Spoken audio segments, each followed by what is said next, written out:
Shalom.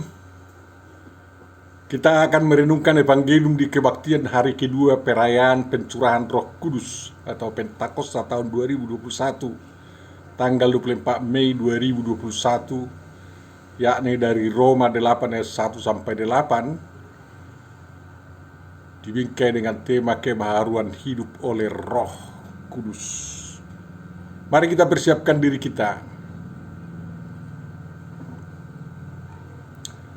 Selamat berjumpa kembali Bapak Ibu Saudaraku yang terkasih dalam channel ini. Kita dapat bersama merenungkan firman yang menjadi penuntun hidup kita sehari-hari. Untuk itu mari kita berdoa. Damai sejahtera Tuhan Yahweh Elohim Yesus Kristus Roh Kudus kiranya memenuhi hati dan pikiran kita semua. Amin.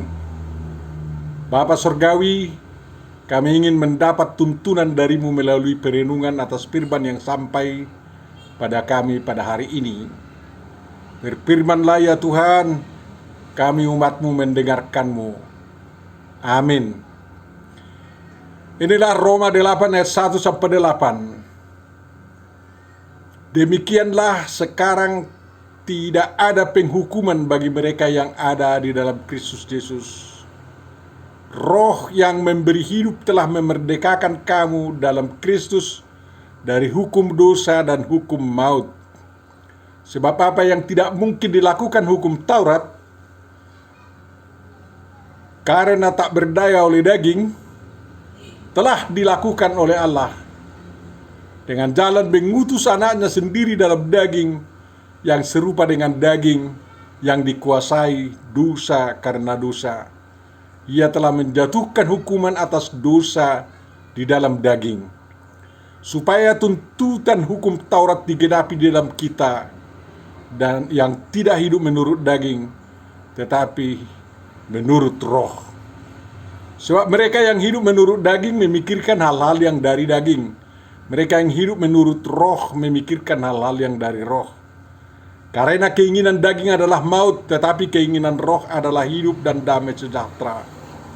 Sebab keinginan daging adalah perseteruan terhadap Allah, karena ia tidak takluk kepada hukum Allah. Hal ini memang tidak mungkin baginya. Mereka yang hidup dalam daging tidak mungkin berkenan kepada Allah. Demikian firman Tuhan Bapak Ibu Saudaraku. Marilah kita temukan pesan untuk kita dalam hidup kita sekarang ini berdasarkan firman yang telah kita dengarkan itu. Yang pertama, manusia yang diciptakan Tuhan adalah sarks atau daging. Tuhan Allah atau Jehovah Elohim menciptakan manusia menurut gambar dan rupanya. Kejadian 1 ayat 27 dan 5 ayat 1. Penciptaan manusia itu diperjelas lagi dalam Kejadian 2 ayat 7, 18, 21 sampai 22. Bagaimana Tuhan Allah membentuk manusia dari debu tanah dan menghembuskan napas hidup ke dalam hidungnya, lalu yang dibentuk itu menjadi makhluk yang hidup.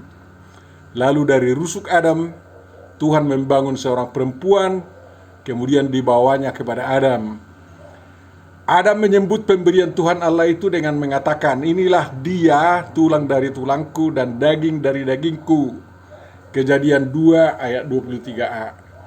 Kata daging, bahasa Ibrani-nya basar, di sini diterjemahkan dengan sarks dalam Septuaginta. Manusia, laki-laki dan perempuan itu adalah sarks yang belum berdosa. Selanjutnya manusia itu menjadi apa yang masuk ke dalam sarksnya. Sarks yang tak berdosa itu disuntik ular, makhluk yang paling cerdas dari segala binatang di darat, dengan kata-kata yang luar biasa. Sekali-kali kamu tidak akan mati, tetapi Allah mengetahui bahwa pada waktu kamu memakannya, matamu akan terbuka, dan kamu akan menjadi seperti Allah, tahu tentang yang baik dan yang jahat. Kejadian 3 tempat B sampai 5. Perempuan dan laki-laki itu memakan buah larangan tersebut. Lalu sarks mereka yang sebelumnya tak berdosa menjadi berdosa. Upah mereka adalah maut atau kematian. Dalam peristiwa ini ternyata perintah atau aturan atau syariat dari Tuhan tidak berhasil mencegah manusia lepas dari dosa atau tidak jatuh ke dalam dosa. Sarks manusia menjadi sarks yang tunduk kepada hukum dosa dan hukum maut. Sewaktu firman ilahi menjadi sarks, kai hulugus sarks again itu dalam Yohanes 1:14, tentu saja dia menjadi sarks seperti sarks Adam dan perempuan itu sebelum berdosa. Tetapi dia yang tidak mengenal dosa telah dibuatnya menjadi dosa karena kita, supaya dalam dia kita dibenarkan oleh Allah. Demikian Paulus dalam 2 Korintus 5:21. Sarks yang tak berdosa itu berkuasa mematahkan sengat dosa dan maut dan menghapus hukum dosa dan hukum maut, menggantinya dengan hukum Allah, sehingga sengat dosa dan maut tidak mempan, dan hukum dosa dan hukum maut itu tidak berlaku lagi kepada setiap orang yang percaya dan mengikut Yesus Kristus. Bapak, Ibu, saudara-saudariku yang terkasih, itulah yang kita nikmati sewaktu kita menjadi pengikut setia daripada Tuhan Yesus Kristus, Roh Kudus. Yang kedua, Bapak, Ibu, saudara, Yesus Kristus adalah firman yang menjadi daging dan memberi contoh mengalahkan nafsu kedagingan pembuat dosa. Yesus Kristus adalah firman yang menjadi sarks atau daging atau manusia. Tadi sudah dijawab pertanyaan apakah Yesus yang adalah daging itu sama seperti manusia berdosa lainnya. Jawabannya tentu saja tidak. Karena kemanusiaan Yesus sama sekali bukan hasil reproduksi laki-laki dan perempuan berdosa. Maria sebagai wanita tumpangan Yesus lahir ke dunia juga sudah dikuduskan oleh Tuhan sebagai tempatnya dikandung. Tetapi bukan hanya itu. Walaupun sekiranya Maria terhitung sebagai manusia berdosa, Yesus yang dikandungnya tidak berlumuran dosa. Keberadaannya dalam rahim Maria terbandingkan dengan emas murni yang dibenamkan ke dalam lumpur terkotor. Namun emas itu tidak menjadi kotor, tetapi tetap seperti keberadaannya semula, murni dan bersih dari segala kotoran. Kotoran yang sempat melekat kepada emas murni itu bisa sangat cepat dibersihkan dan tidak mengkontaminasi emas tersebut. Firman ilahi Allah yang menjadi manusia dengan rela dikandung dalam rahim Maria adalah firman ilahi yang sama sekali tidak memiliki dosa, dan firman ilahi yang menjadi manusia itu tidak terkontaminasi dengan dosa warisan Adam, Hawa, dan dosa perbuatan Maria. Firman yang menjadi diri Yesus menjadi penangkal dosa dan pencegah masuknya dosa ke dalam diri Yesus Kristus. Hal sedemikian berlaku bagi pengikut Yesus yang sudah diampuni dosa-dosanya dan dikuasai firman Tuhan Allah. Firman yang disambut manusia menjadi penangkal masuknya dosa ke dalam diri manusia. Ketiga, Bapak, Ibu, saudara, Yesus Kristus adalah daging yang dimasuki Roh Kudus dan menjadi contoh bagi setiap pengikut Yesus bisa menang melawan kedagingan. Setelah Rasul Paulus bertobat, dia semakin memahami bahwa manusia dalam kedagingannya adalah makhluk berdosa, tetapi keberdosaannya tidak bisa dibersihkan dengan berbagai cara manusia, baik melalui amal baik maupun oleh kepatuhan menjalankan ritus dan syariat keagamaan. Walau manusia pergi hingga ke ujung dunia, agama duniawi tidak mampu menghapus sifat-sifat kedagingan manusia.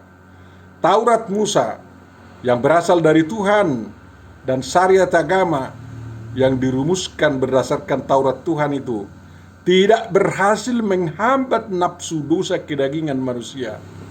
Hanya kuasa Roh Kudus yang dapat dan mampu membersihkan kedagingan manusia dari segala sifat kedosaannya, dan kuasa Roh Kudus yang mampu membantu manusia menangkal semua sifat kedosaan itu. Roh Kudus membaharui manusia berdosa yang tidak berkenan kepada Allah menjadi manusia yang suci kudus yang berkenal kepada Tuhan. Contoh adalah diri Yesus Kristus sendiri. Walaupun dia adalah firman ilahi yang menjadi manusia, dia masih juga diperlengkapi dengan Roh Kudus yang dinyatakan sewaktu dia masuk di rahim Maria dan sewaktu dia selesai dibaptis di sungai Yordan, dan Roh Kudus itu menyertainya senantiasa. Dengan demikian dinyatakan bahwa Yesus Kristus sama sekali tidak terikat dengan hukum dosa dan hukum maut. Maut tidak akan menyentuhnya, kecuali kalau dia sendiri yang bersedia disalibkan, mati dan dikuburkan. Yesus Kristus rela mati untuk mengalahkan kematian itu. Kebangkitan Yesus menunjukkan kemenangan Yesus Kristus atas maut. Yesus mengenakan, memberlakukan kemenangannya itu kepada setiap pengikut setia Yesus Kristus. Paulus menegaskan hal-hal itu dalam ajaran-ajarannya dan dalam perikop renungan kita ini. Yang keempat, Bapak Ibu, dengan Roh Kudusnya, Yesus Kristus melepaskan pengikut Yesus dari kuasa hukum dosa dan kuasa hukum maut. Karena tabiat tubuh insani itu selalu cenderung jatuh ke dalam dosa dan selalu ingin melayani hukum dosa dan hukum maut, maka tubuh insani itu dimerdekakan dari tabiatnya yang jelek itu. Hukum dosa yang dimaksud Paulus adalah perbuatan daging yang dia sebutkan beberapa dalam Galatia 5 ayat 19 sampai 21. Yakni perbuatan daging telah nyata, yaitu percabulan, kecemaran, hawa nafsu, penyembahan berhala, sihir, perseteruan, perselisihan, iri hati, amarah, kepentingan diri sendiri, percideraan, roh pemecah, kedengkian, kemabukan, pesta pora, dan sebagainya.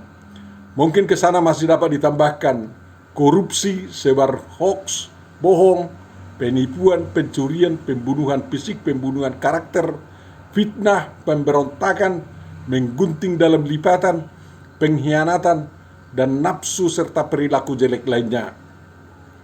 Semua keinginan daging ini adalah maut. Keinginan daging adalah perseteruan terhadap Allah karena ia tidak takluk kepada hukum Allah. Roma 8 ayat 7a. Semua ini adalah hukum dosa dan hukum maut. Hukum Taurat dan syariat agama tidak berhasil membersihkan perbuatan-perbuatan daging itu dari diri manusia beragama. Sebab mereka yang hidup menurut daging memikirkan hal-hal yang dari daging. Roma 8 ayat 5a. Bahkan bisa saja hukum dan syariat agama dijadikan oleh orang beragama sebagai motivasi untuk melakukan perbuatan-perbuatan daging itu dalam versi keagamaan yang dianut. Manusia yang jatuh ke dalam perbuatan sedemikian menjadi manusia yang paling brutal dalam melakukan perbuatan daging tersebut. Itulah yang terjadi pada diri orang beragama radikal yang menjadi ekstremis dan teroris. Lihatlah apa yang dilakukan oleh ekstremis atau teroris agamis itu. Mereka melakukan pemerkosaan dalam arti percabulan kepada gadis-gadis tawanan mereka. Mereka memberhalakan sembahan mereka. Mereka penuh perseteruan, iri hati, amarah atas nama agama mereka. Karena mereka menganggap orang yang tidak seiman dengan mereka walau masih satu agama dengan mereka adalah kafir, dan menganggap legal menurut iman agama mereka untuk membunuhi yang mereka tuduh sebagai kafir, dan menganggap pembunuhan itu sebagai sesuai dengan perintah sembahan mereka. Mereka berpesta pora apabila pengantin yang mereka berangkatkan sudah berhasil melakukan bom bunuh diri yang membunuh orang yang tidak berdosa. Itulah dampak dari hukum dosa dan hukum maut yang melekat kepada orang-orang duniawi ini. Sampai sekarang kaum radikalis atau teroris sedemikian tidak mau lepas dari kuasa dosa dan hukum maut itu, karena hukum dan syariat agamanya tidak mampu membebaskan orang tersebut dari hukum dosa dan hukum maut tersebut.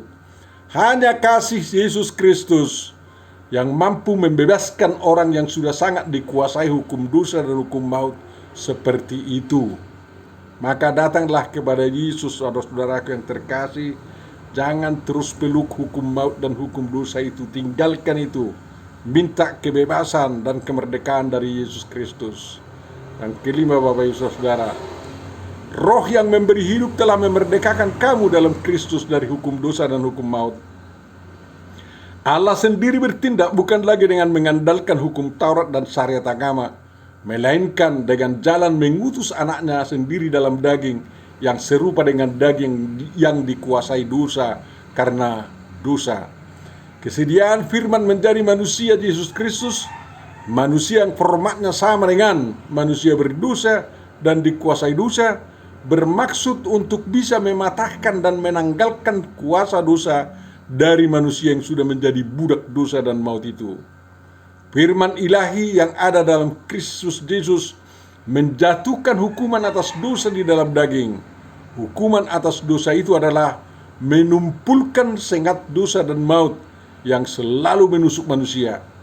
Dengan demikian sengat dosa dan maut itu tidak lagi mengendalikan hidup manusia dan tidak lagi mampu membelokkan hukum Taurat dan syariat agama menjadi alat melampiaskan nafsu daging.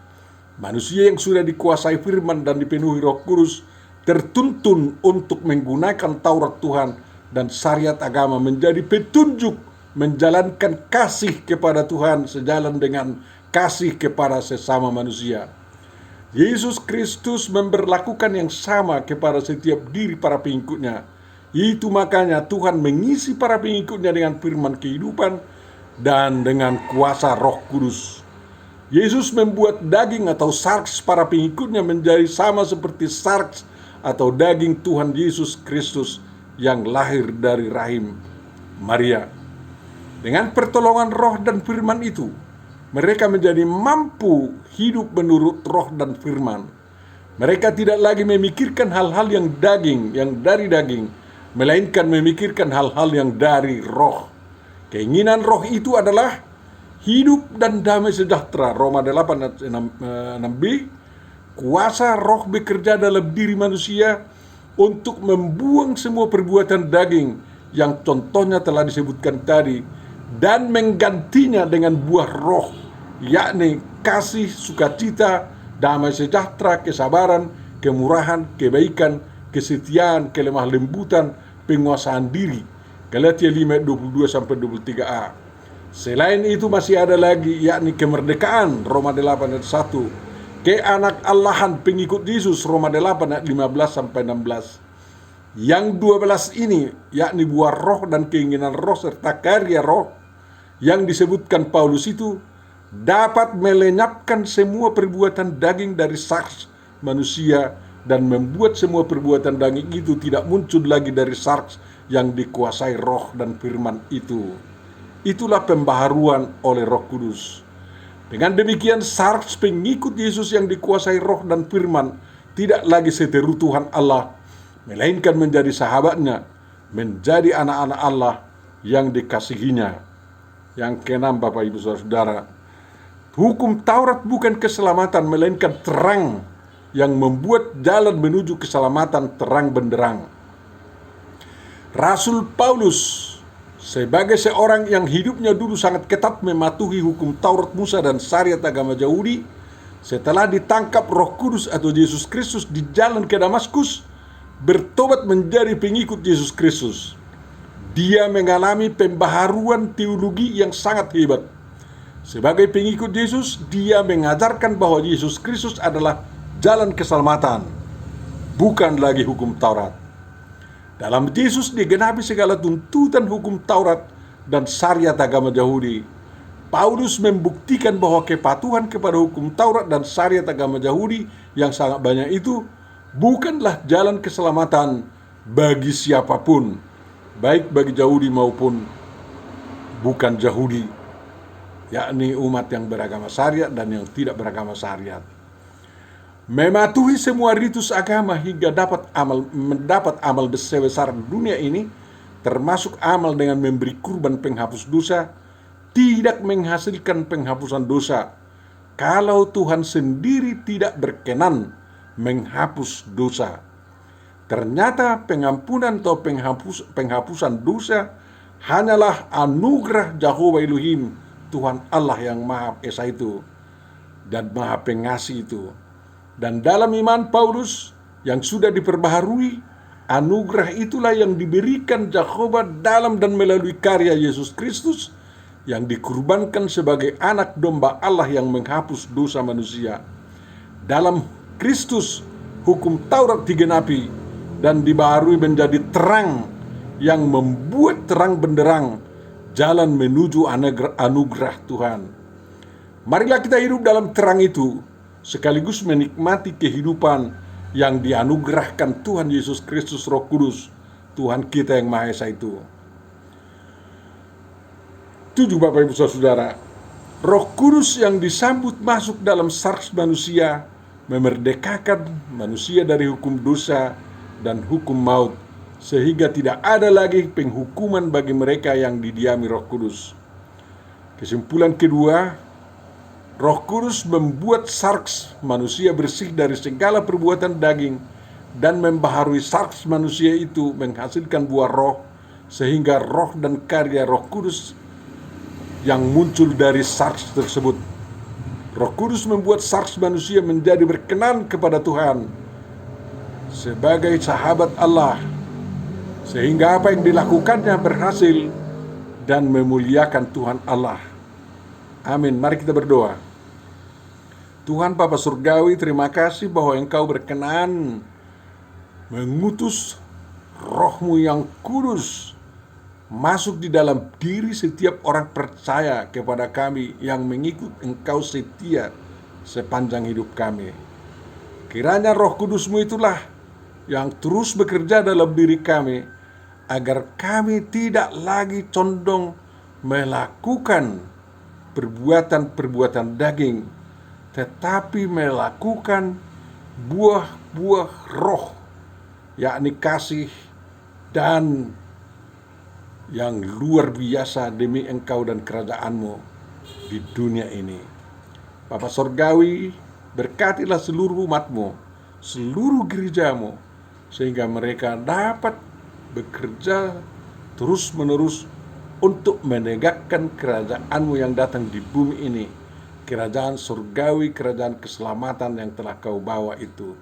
Terima kasih ya Tuhan, bahwa Engkau telah melindungi bangsa kami sampai sekarang, tapi kami mohon perlindungan-Mu untuk seterusnya, sehingga bangsa kami dapat mengalami keamanan, damai sejahtera, dan sukacita yang daripada-Mu, jauh dari pertikaian, jauh dari perang. Damaikanlah semua orang yang sedang bertikai di Indonesia ini, agar semua yang mengangkat senjata mengadakan pemberontakan secara sadar mengatakan kerjasama dengan pemerintah yang Kau pilih itu membangun bangsa kami dalam penuh kasih.